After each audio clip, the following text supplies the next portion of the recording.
Hey guys, begin Orc Slayer. What if where we last left off? Let's see, checking. Where we last left off, Clayton, Cynthia just met Baird and Coltrane. Well, somebody actually, like I said before, I don't really have the least favorite characters actually when it really comes to the Gears of War game. Well, maybe Jace. But that's because you don't really see him until the last game, unlike with the other characters. Like, yeah, Dizzy. Dizzy's pretty much like a cowboy. I really like him. But they get set up against the robots, and all of them are ready to go. All of them. Baird's, I don't really have an idea for their semblances. I've tried thinking about it for a little bit, but it's difficult. I thought about it, and the best I could really come up with was really charge for Cole, which is pretty much he just charges, literally. Gets like a little barrier and he charges forward. And Baird, I couldn't think of one for him, like, at all. I tried, and I couldn't really... Well, maybe the flow of electricity or something like that, because he's like the tech guy when it comes to stuff. He messes with all the machinery and stuff. So maybe he could be a technomancer or something. I don't know. But besides that, they get set up against the robots. As Cynthia's like, alright, Clayton, you ready? He's like, ready as I'll ever be. As Cole's like, come on, let's go. As Coltrane's like really hyped up. As Clayton just sort of laughs, he's like, I think I'm gonna like you, Cole. He's like, nobody dislikes the Coltrane. As Baird says, yeah, I know, come on. As they're lined up, and they go out. As immediately they're shot at by the robots. As they're like, take cover. As it's like, so, what's planned here is what Baird says, as Clayton's like, so what? You aren't taking charge? He's like, well, if you want me to. He's like, sure, go ahead. I got an idea, but let's hear yours out first. As it's like, alright. Cynthia, is it? And Clayton, you two flank around the right, me and Cole flank around the left. We each got these like we got these shock grenades for those things, right? He's like, yep, got 2. He's like, good. Now, count of 3. We'll give you some covering fire, so that way we'll draw their attention away, alright? Ready, Cole? He's like, you know it. As they start firing to give Clayton and Cynthia a way to move around. As they jump over their coverings and start rushing towards, well, to their enemies. As they get shot at a little bit more since there's quite a few of them. They're like, we're to cover. It's like, good. Now cover us. You got it. As Cynthia and Clayton start providing covering fire for Baird and Cole. As it's a very tactical maneuvering where some cover, the others run. Cover, run. Cover, run. It's like toss grenades. As they take out a good chunk of the emplacements where they have the robots, as they continue to push forward and eventually make it all the way through. As then they got robots that go into melee mode essentially.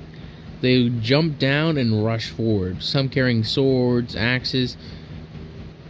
As Clayton thinks, what were the things about damage on these things again? Whatever, since they're pretty easily put back together. He's like, that's what I thought. As he gets his he revs up his chainsaw. As Cole looks at him, he's like, whoa, what's that guy? As he sees him chainsaw one of the robots in half. As he's like, Baird, I want one of those. As he's like, yeah, they're actually not that bad. As he chainsaws the stuff in half while you got Cynthia rushing things and impaling them. As like, they cut through these robots extremely quickly. As Cole and Baird walk up and ask, where do we get some of those? As they're like, what, you talking about our Lancers? He's like, is that what you call them? Like, who made them? It's like, I made them myself. I'm like, what? No way, come on. As like, no, it's true. Spend an entire night coming up with these babies. As they're thinking, how? He's like, with effort. So, what, you want one? He's like, yeah, we want some. As he's like, you know what? We're going to Vale. If you guys want to join along, we'll make you some there. He's like, oh, come on, that ain't fair. As he's like, it is fair. They're patented. There's no way you're actually... He's like, no, seriously. As they pull up their scroll and actually shows them patented.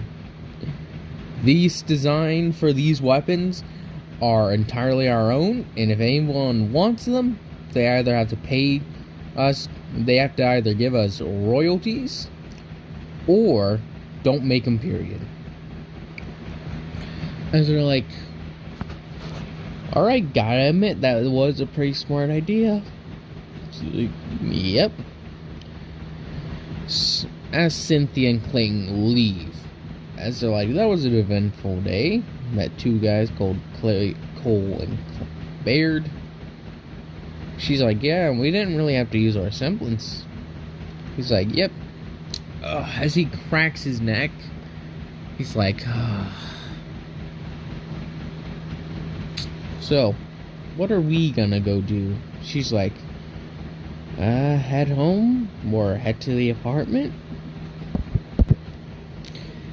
As Clayton's like, why not? As they move back to the apartment. Anyways, Clayton and Cynthia head back to their apartment. Yeah, just to do... well, nothing, really. They did everything, really. There's not a lot to do in the little town they have. There's restaurants. There's that little fighting arena. But that's about it. Nothing else. They could go watch some arena fights, and they're like, eh.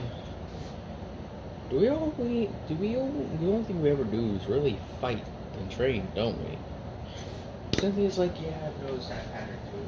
So how should we remedy that? He's like, I don't know. Fishing? Why not? As they get up and go fishing. Yes, fishing. These two people who have trained their entire lives to become warriors are going to go fish. Yeah, I know, it's bizarre too. They're like, as they just imagine there's a giant guy in heavy armor just puts on a hat and just sits down with a tiny fishing pole. Fish is a biting today. Oh, we got a bit of nibble. Oh, not bad enough. No. But that's what they do.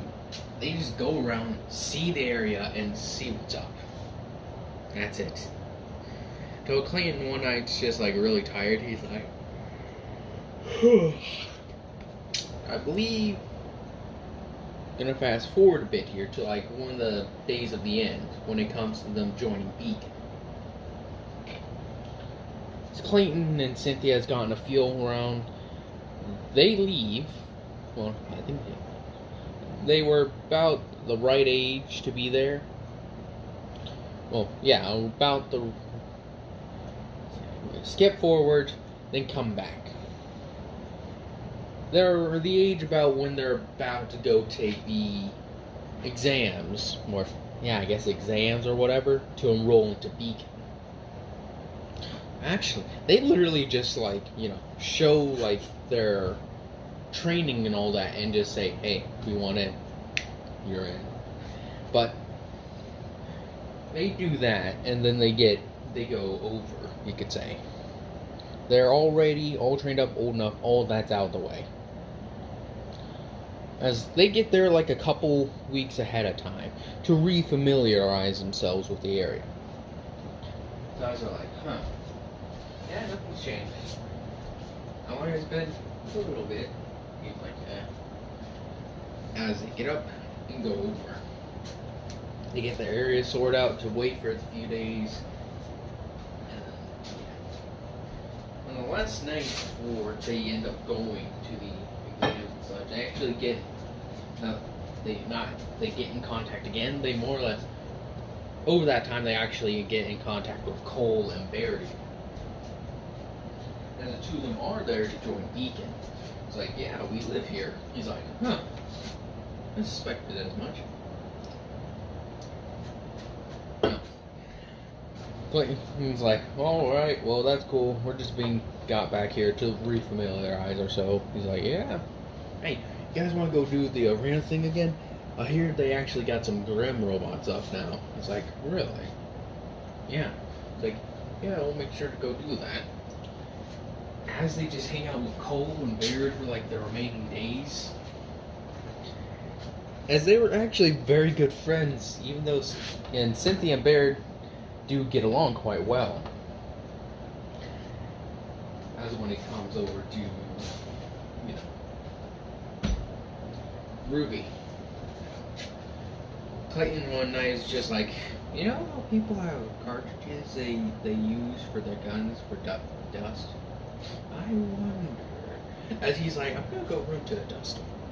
As he gets down and runs into that old grandpa's shop, he's just like, he walks up to the shop. Hey, is there any problems with acquiring dust around here?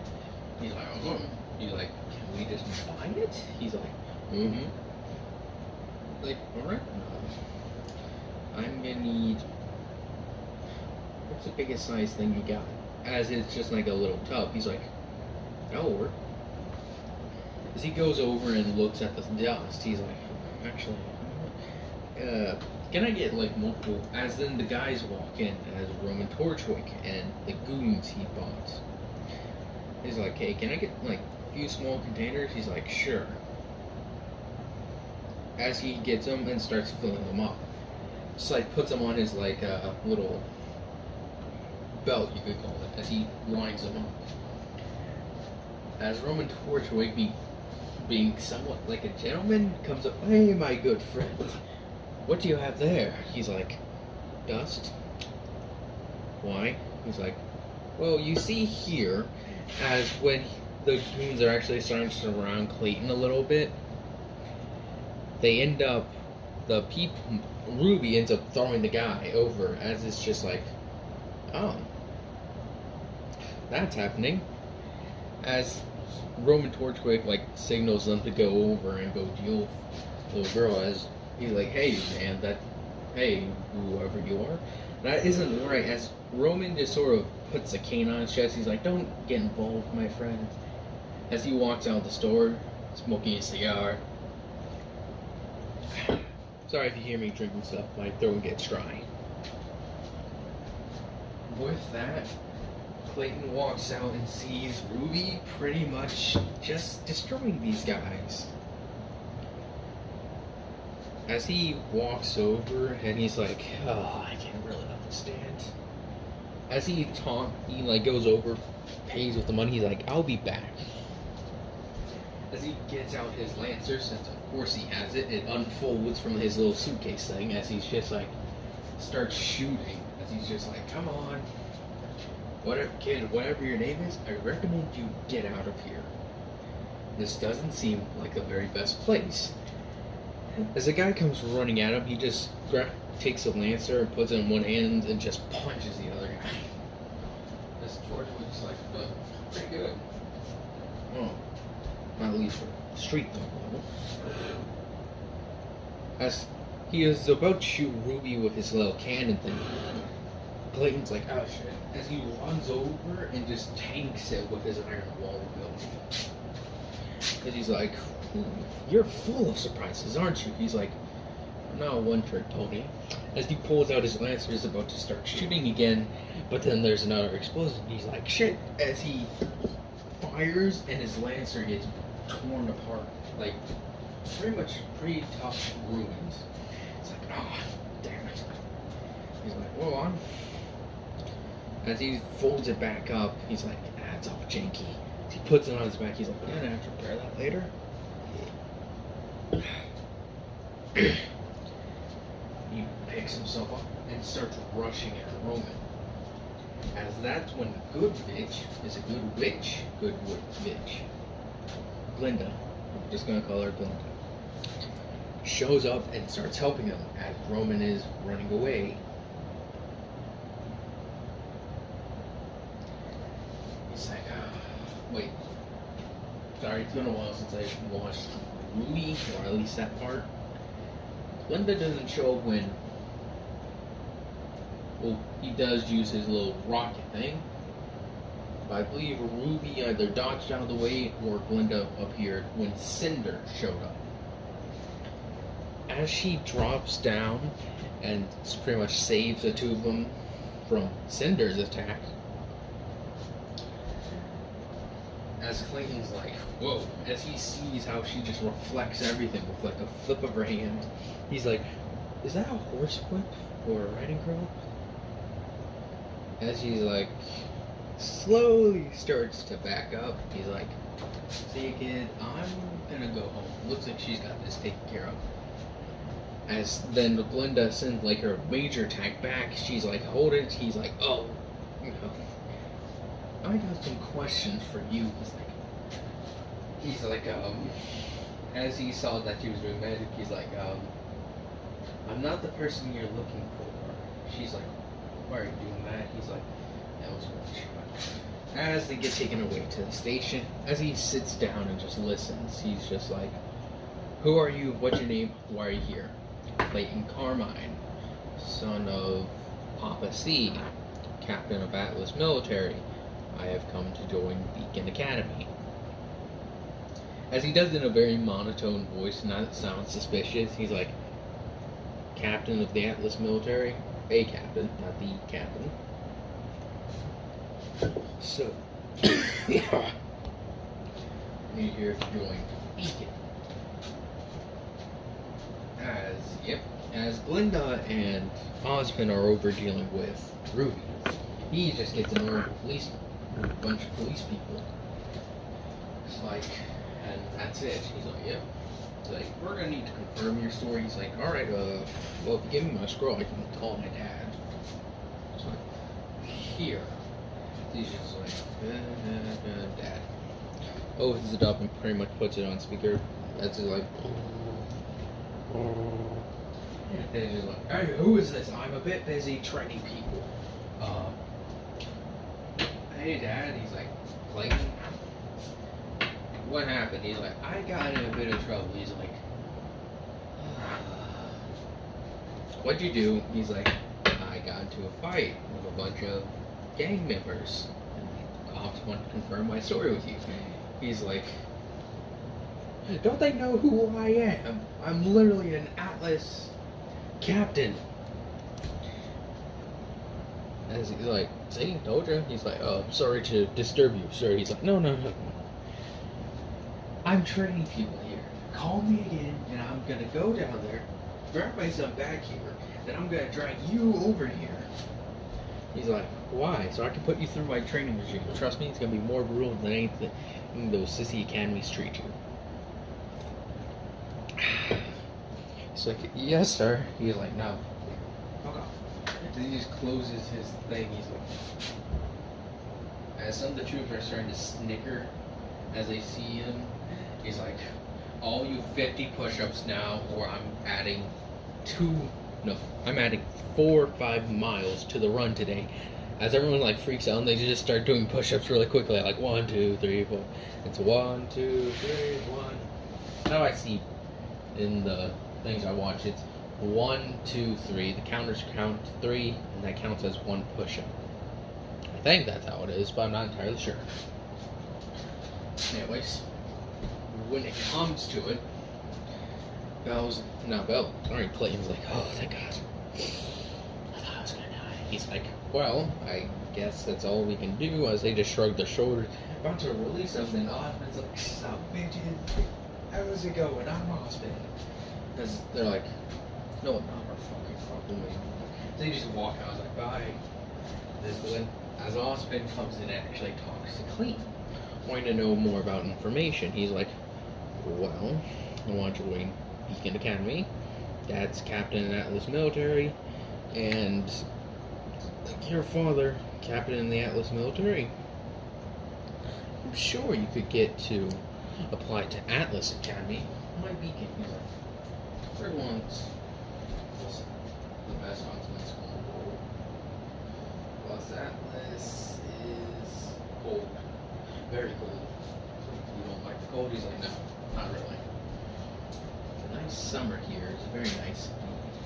It's like, huh. And you're going to join this year, correct? He's like, yep, I'm my friend.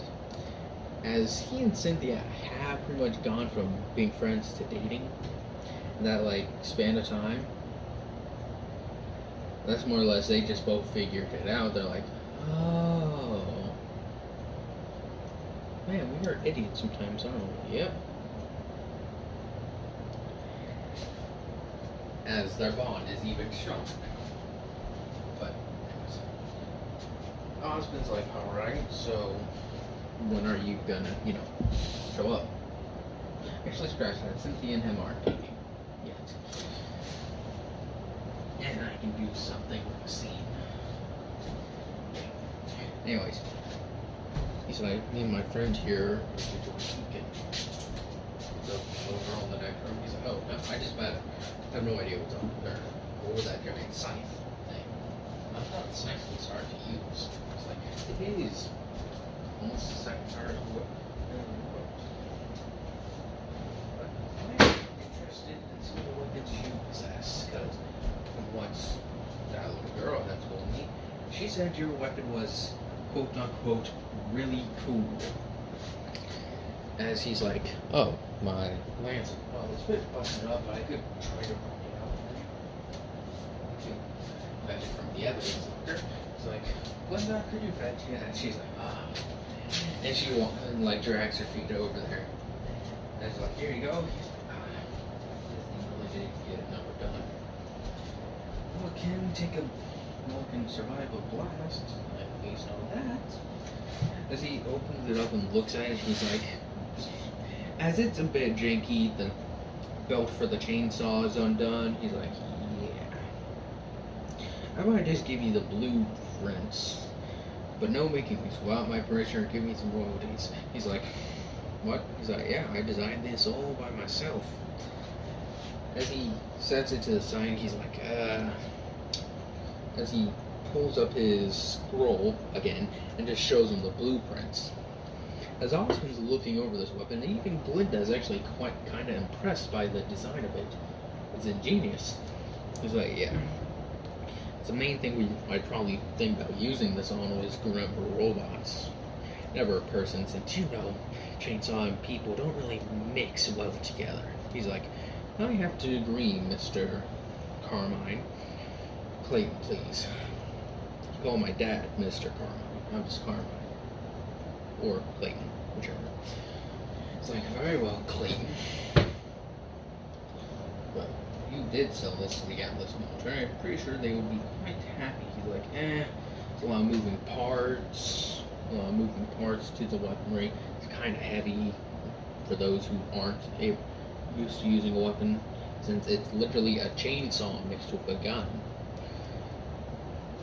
Uses Well, I don't think I ever dealt with a Lancer uses, but I'll say the equivalent they use in this universe is 308s. Because there were a few guns that were used in 308 caliber, or fully automatic ones at least. I think the FNAL, Greek National Assault Rifle. No, that isn't it. It's it's like an FAL, I believe, but I'm pretty sure I'm wrong about that. But they go on to say how they're actually quite impressed by his weaponry, and that they would actually be glad to have him at Beacon. He's like, oh, thank you. He's like, plus it couldn't help to have the son of an Atlas military be here. Pretty sure some of the students would do well to be put under your care, since I'm pretty sure your father gave you the treatment he gave to your troops. He's a bit better, but when it came to training, he was a lot harder on me. Like, really, he's like, for me to be able to come over here, he said I had to fight him one-on-one. I barely won that. Because he's like, I think I still have my jaw is still a bit dislocated from that. He's like, like, your man sounds like an interesting person, Mr. Clayton. Like, thank you.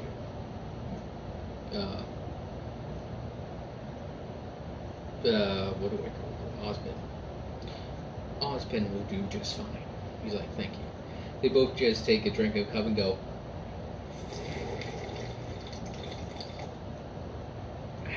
ASMR with tea. Anyways, though, I want to thank you guys for watching. I hope you guys have enjoyed it. Hope you guys continue to enjoy us, and hope you guys have a nice day, nice night, nice life.